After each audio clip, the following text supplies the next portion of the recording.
وسط هذا الحضور الجماهيري الكبير، وبالتأكيد في أجواء مغرية للغاية لمتابعة مباراة كبيرة. كل التوفيق للهلال بالتأكيد كممثل المملكة العربية السعودية في هذه المباراة، وبالتأكيد لبقية الأندية المشاركة من المملكة في هذه البطولة. قائمة زعيم آسيا الليلة: بربيعي في حراسة المرمى، جواو كانسيلو، كوليبالي، البلايهي، لودي، نيفيز، ناصر الدوسري، سيرجي ميلينكوفيتش، مالكوم، ميترو، وسالم الدوسري مع الهند، بينما لم يحكم حتى الآن في أي مباراة على مستوى تصفيات كأس العالم عن القارة الآسيوية. كل شيء أصبح جاهزا لبداية القمة التي نأمل أن تكون ممتعة جميلة مثيرة. الهلال كان البطل في 4 مرات وهو الأكثر. تصل إلى ميترو، مساحة، انطلاقة لمصلحة كانسيلو، أول هجوم هلالي، كانسيلو تسديدة لكنها صدمت. تصل الكرة على الجهة اليمنى، انطلاقة مرتدة، كانسيلو يصل الكرة هلالية بكرة خطيرة، سيرجي بلمسة تصل لسالم قوية لكنها تمر. أول فرصة هلالية حقيقية. كاكو يبحث عن التمريرة الطويلة، عن رحيمي، عن الانطلاقات طويلة لكن ربيعي خطأ من ربيعي، وفرصة عيناوية، هدف عيناوي أول. ولكن قبل كل شيء كان في تسلل في اللقطة الماضية. سفيان رحيمي في هذه الانطلاقة السريعة، كرة تعود بعد ذلك، محاولة للتسديد قوية، وربيعي يتصدى مرة أولى لتتحول بعد ذلك إلى ركنية، لكن البليهي بعد ذلك في التغطية على مرتين حافظ على كورته بكفاءته العالية بشخصيته أيضا، ويحاول بعد ذلك بناء هجمة ليكسب رمية جانبية. طبعا خبرة كبيرة. كرة أمامية في وسط الميدان تصل باتجاه نيفيش، حطها في لكانسيلو، هذه مرتدة، كانسيلو تمويل يحافظ على كورته، حطها نيفيس مرة أخرى جهة اليمنى، مالكوم الصبر انتظار، مالكوم يحاول مرور، مالكوم ومالكوم في تغطية أمامه، طمع فيها مالكوم، عدت يا مالكوم.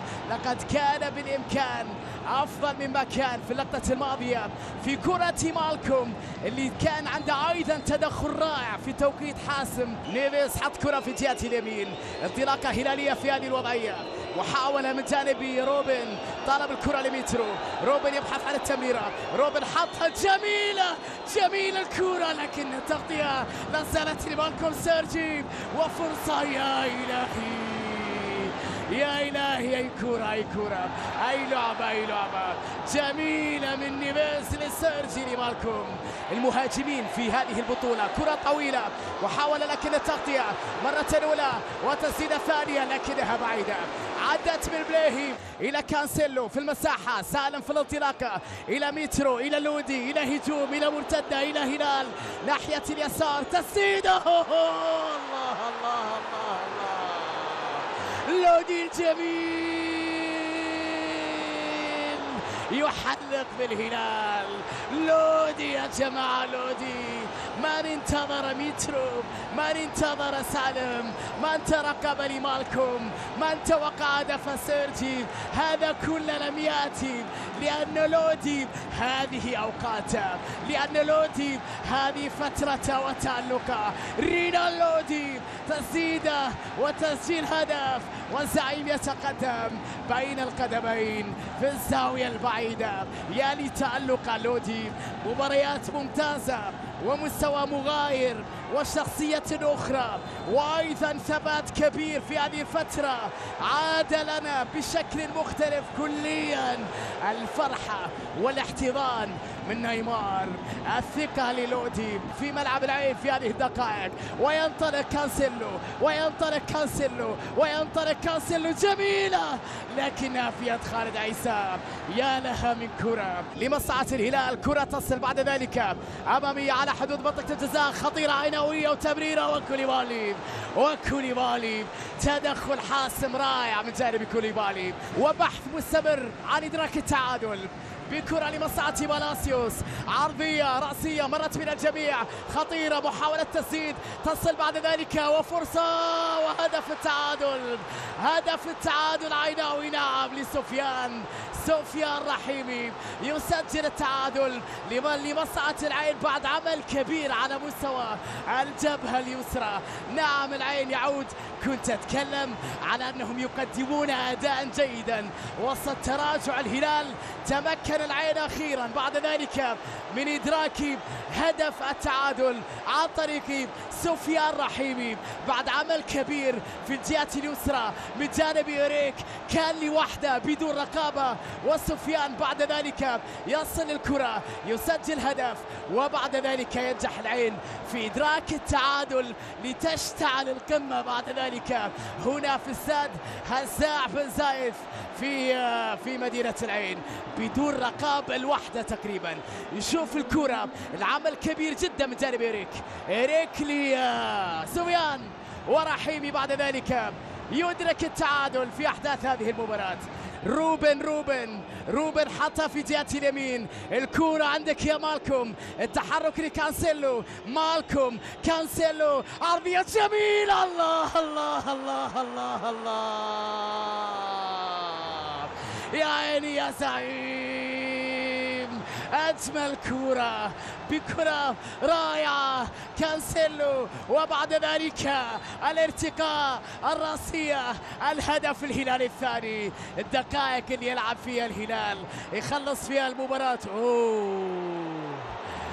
لقطة كانت من جانب الجمهور، كانسيلو بالمقاس بروعة كبيرة لسيرجي ميلينكوفيتش سافيتش بعد عرضية رائعة من كانسيلو. شوفها مرة أخرى، نسي العين نفسها وترك المساحات وترك الشوارع وترك الدفاع وترك سيرجي وترك الهلال ليعاقب الرقيب، بل الجنرال بعد العرضية بالمقاس أتريدها على الرأس. تفضل سيرجي، كانت من كانسيلو ليسجل الهلال هدفا ثانيا ويعاود التقدم مرة أخرى في هذه القمة. مالكوم لكانسيلو وسيرجي خلصها، ومشجع عماني جاء لمساندة زعيم أندية آسيا وهو يقابل زعيم أندية الإمارات.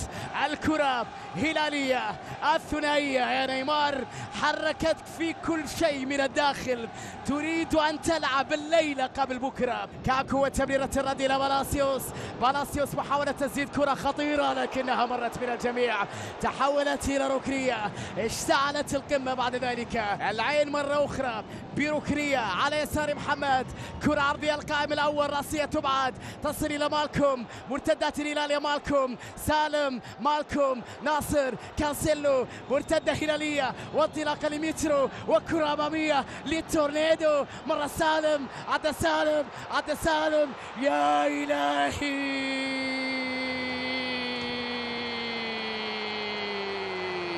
عدى سالم وعدى الهلال، مرتدة هلالية عالمية، مرتدة هلالية جميلة بعمل كبير ونهاية جميلة. التورنيدو سالم الدوسري يدون اسمه مرة أخرى في قمة الآسيوية. يا لها من مرتدة، طلب الكرة وانطلاقة سريعة من جانب التورنيدو ومرور جميل ونهاية ولا أروع، والثلاثية هلالية في شوط واحد أمام العين الإماراتي هنا في استاد هزاع بن زايد، بعد أن مر أمام خالد عيسى ليضع بعد ذلك بصمته قائد الهلال ويسجل هدف الهلال الثالث في أحداث هذه القمة. العين اندفع وترك المساحات وترك الشوارع، وعاد سالم ليخلط من جديد. وبالتأكيد في هذه القمة ثلاثية هلالية لفريق جيسوس القائد يتألق مرة أخرى، التمريرة من ناصر والنهاية من سالم، والهلال يتفوق. يتأكد حكم المباراة من لقطة هدف سالم إذا كان في تسلل أم لا. اللاعب يستمر العين 1 الهلال 3 في ملعب هزاع. تدخلات اللي نشوفها في أحداث هذا اللقاء. الهلال يجبر العين على التراجع. لمالكوم ناصر، لمالكوم الرابع. يا إلهي يا مالكوم، لقد كانت لقطة جميلة. الرابع كان على أعتاب مرمى العين، ولكن النهاية كانت سيئة يا مالكوم، لم تكن على قدم مالكوم. جيسوس الثانية، ربيعي طويلة أمامية، سيرجي صافرة، محمد نظمي، نصر الدين دون الشوط الأول. الهلال بنصف مستوى ربما أقل يتفوق في ملعب العين 3-1 في دوري أبطال آسيا للنخبة. نقول كل التوفيق للأندية السعودية في دوري أبطال آسيا، الليلة مع الهلال، بعد هذه المباراة مع النادي الأهلي، وغدا مع النصر، لأنها بالتأكيد أيضا هذه المباراة تقدم لكم على مستوى قنوات SSC، وكل الأمنيات بالتوفيق للأندية المحلية. كرة تصل مرة أخرى خطيرة لكنها في يد خالد عيسى. كاكو يحاول بعودة للوراء، الكرة عيناوية بتسديدة قوية خطيرة لكنها مرت، يحاول يراوغ يمر، تصل لميترو جهة اليمين خطيرة، سالم بكرة لسيرجي لكنها بعيدة على سافيج. نيفيش كرة لا تمر، عادت لنيفيش. اوه لودي يا لودي، جميلة اللقطة من جانب لودي. المدرب كريسبو، صورة أخرى في أحداث هذه المباراة مهمة للغاية. حتى الجهة اليمنى، كانسيلو مع سيرجي، مساحة خطيرة، الكرة العرضية جميلة لكن الدفاع تدخل في اللحظة الأخيرة. الجهة اليمنى كانت من جانب سيرجي، كانسيلو مرور جميل، كانسيلو يعدي 1 و2 ويمر، ثم بعد ذلك المرتدة، إنه لودي، المساحة، الانطلاقة، المحاولة، التمريرة، مالكوم إلى لمصلحة ميترو، وكرة خطيرة يا إلهي. كوتشو امام اكثر من لاعب، يبحث عن التسديد، يبحث عن الكره العرضيه خطيره، وهدف عيناوي، هدف عيناوي. نعم، عوده عيناويه في هذه اللقطه مفاجئه للغايه من جانب سانابريا. غفله من دفاع الهلال، عاد العين في هذه اللقطه بعد عمل جميل بصراحه من جانب لاباكوتشو. والعيناويه يعودون لاحداث هذا اللقاء في هذه اللقطه. شوفها مره اخرى، كوتشو لوحده بين مدافعي الهلال، كانسيلو نسى تماما سانابريا ليصل عين بعد ذلك لهدف ثاني على الرغم. مالكوم سيرجي، تحرك بجانب مالكوم في المساحة والانطلاقة خطيرة هلالية، يصل مالكوم للكرة، حطها بالكعب جميلة، وكانسيلو خطيرة، والرابع يا تورنيدو، الرابع يا تورنيدو. جميلة اللقطة الأخيرة، نهاية ولا أروع. سالم عادل يفرح من جديد، ليسجل من جديد، ليخلط من جديد، ليتألق من جديد. ثنائية ولا أروع، هدف ولا أجمل بعد عمل كبير في المرتدات، وهدف هلالي رابع في هذه المباراة. مالكوم، كانسيلو، والروعة كلها للتورنيدو. سالم بهدف ولا أروع في هذه الأمسية الكبيرة جدا. يحب يكون دور أكبر التورنيدو في قمة من هذا النوع، لابد وهو القائد إلا أن يكون واحد من رجال هذه الأمسية، من نجوم هذه المباراة. فهو لسنوات من أساطير هذا الهلال، وهو الذي يسجل هدفا مهما في مسيرته، لأنه أصبح على بعد 3 أهداف فقط يا سيرجي من أجل أن يكون ثالث أكبر الهدافين الهلاليين عبر التاريخ. الفرحة الهلالية، الأمة الهلالية، الأمواج الهلالية، الحسرة لكريسبو، الخسارة في الطريق يا كريسبو إذا استمرت الأمور على حالها. تصل إلى سفيان، كوتشو انتظار، رحيم يحاول التسديد، خطيرة، وهدف عيناوي، هدف عيناوي يسأل عنه بالتأكيد ربيعي. الهدف العيناوي، والقمة تشتعل مرة أخرى في أحداث هذه المباراة. سفيان رحيمي يسجل في هذه الليلة ويتألق مرة أخرى أمام الهلال بالذات. شوفها بهدف بمجهود فردي، الوحدة تقريبا سفيان بدون رقابة، هنا مر وسدد في الزاوية، الطريق كان مفتوح للوصول إلى مرمى ربيعي، والعين لا يستسلم بسهولة. يبدو أن التغيير اضطراري بالنسبة لجيسوس بسبب إصابة روبن نيفيش، كأنه سيكون خيار قادم وكوليبالي سيترك مكانه لحسان.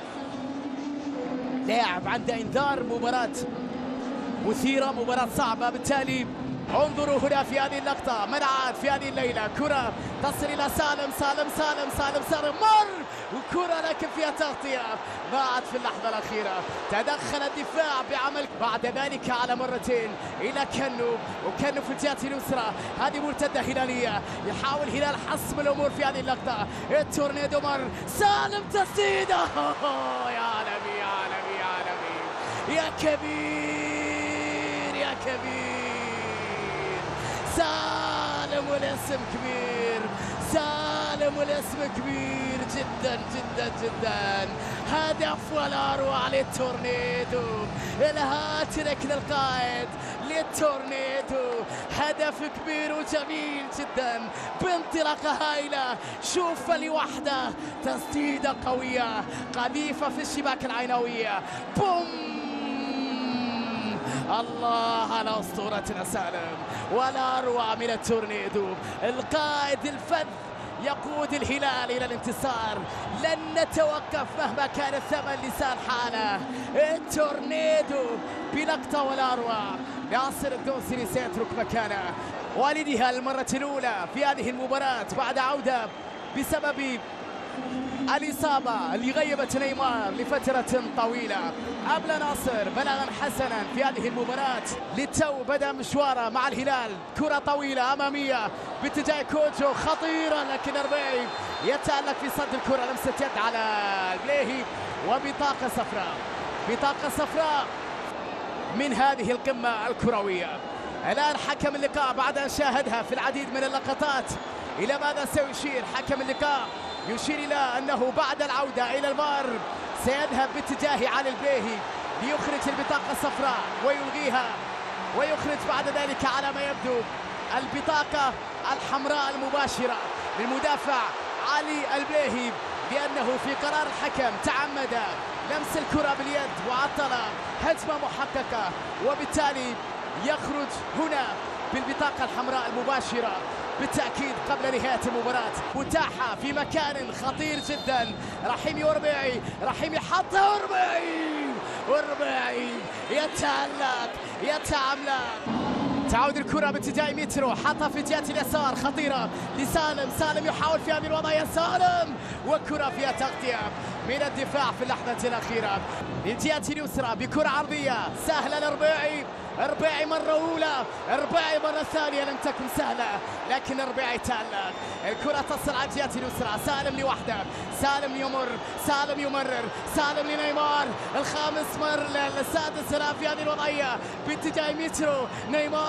نيمار يا إلهي يا لها من كرة. سالم عمل كل شيء في اللقطة الماضية. السادس كان قريب في هذه الكرة، لكن يا جماعة لا تنسوا ربيعي في هذه اللقطة. التألق الكبير جدا من جانب ربيعي في هذه الوضعية على مرتين. تألق كبير جدا جدا جدا للحارس. خرج مترو، دخل خليفة مع بقاء دقيقة على نهاية المباراة. ضغط عالي على حسان، خاطئ الكرة من حسان، مرتدة سريعة باتجاه سفيان رحيمي. محاولة خليفة في التغطية، وبعد ذلك اللاعب يستمر.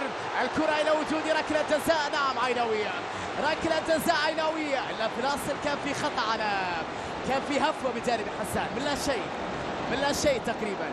تبكتي كانت كرة في المتناول. رحيمي ثعلب ذكي جدا، يعرف وين يفتك الكرات بالضغط العالي. هذه اللقطة هل كان في تسلل على لاباكوجو؟ استمرت الهجمة ليحصل بعد ذلك العين على ركلة جزائية بعد احتكاك خليفة الدوسري في اللقطة الماضية. راح يتأكد حكم المباراة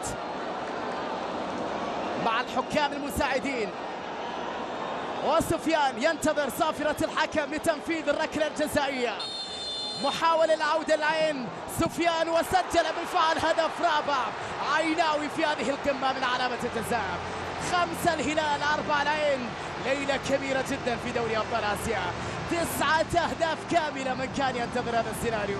تصل كرة عرضية داخل منطقة، لكن برافو خليفة تغطية أولى، كان يحاول بكرة ثانية عرضية خطيرة لكنها مرت.